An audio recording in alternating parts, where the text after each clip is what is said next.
उन्हाचा पारा जो आहे तो दिवसेंदिवस वाढत चाललेला आहे। तापमानात होणाऱ्या वाढामुळे यवतमाळकरांमध्ये जरा मोठ्या प्रमाणात कल जो आहे यवतमाळकरांचा तो शीतपेयाकडे वळताना या ठिकाणी दिसतोय।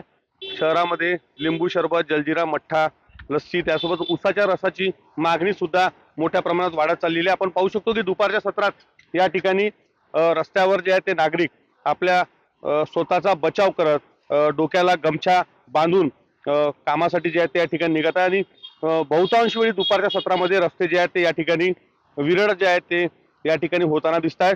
गर्दी जी आहे ती ओसरताना या ठिकाणी दिसून येत आहे। एकंदरीत जर पाहिलं तर गेल्या काही दिवसांपासून उन्हाचा पारा जो आहे तो वाढत चाललेला आहे। तापमानात देखील वाढत होत चाललेली आहे। आता मे महिना जो आहे तो या ठिकाणी सुरू झालेला आहे आणि मे महिन्यानंतर मोठी वाढ जी आहे ती तापमानात या ठिकाणी होत आहे। आपण पाहू शकतो की कशा पद्धतीनं रसवंतीवर सुद्धा नागरिक जे आहेत ते या ठिकाणी या उकाड्यापासून कुठेतरी दिलासा मिळावा म्हणून या ठिकाणी येतात। आपण काही नागरिकांशी बोलणार आहोत। दादा, ऊन वाढत चाललेलं आहे, तुम्ही रस घ्यायला या ठिकाणी आलेले आहेत। हे ऊन जास्त वाढलेलं आहे, त्याच्यामुळे हे थंड उसाचा रस पिल्यानं थोडं शांत वाटते, त्याच्यामुळे आम्ही रस पित आहे।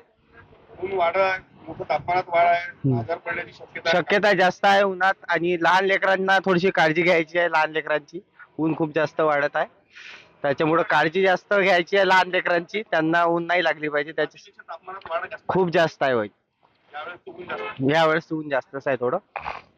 निश्चित आपण पाहू शकतो की ऊन खूप मोठ्या प्रमाणात आहे, तापमानात वाढ होत आहे। नागरिक कुठेतरी शीतपेयाचा आधार या संपूर्ण उन्हात घेत आहे। एकेकाळी यवतमाळ हे खऱ्या अर्थानं ब्रिटिशकालीन भारतामध्ये हिल स्टेशन होतं, आता ते हॉट स्टेशन झालेलं आहे।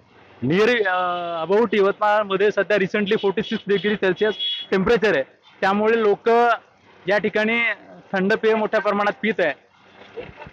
पुसद उमरखेड भागातनं तो मोठ्या प्रमाणात शुगरकेन यवतमाळमध्ये येतो, त्याच्या माध्यमातून थंड पेय निर्मिती करून लोक पेयाचा वापर करून पित आहेत। निश्चित आपण पाहिलं तर या संपूर्ण उन्हापासून बचावासाठी नागरिक जे आहेत ते या ठिकाणी शीतपेयाचा, थंड पेयाचा आधार जे आहे त्या ठिकाणी घेताना दिसत आहे।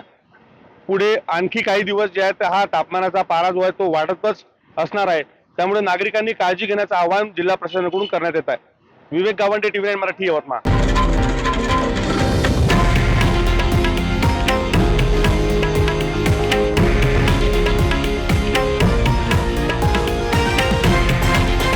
हे आहे देशातील नंबर 1 न्यूज नेटवर्क आणि आपण पाहत आहात TV9 मराठी, एकमेव।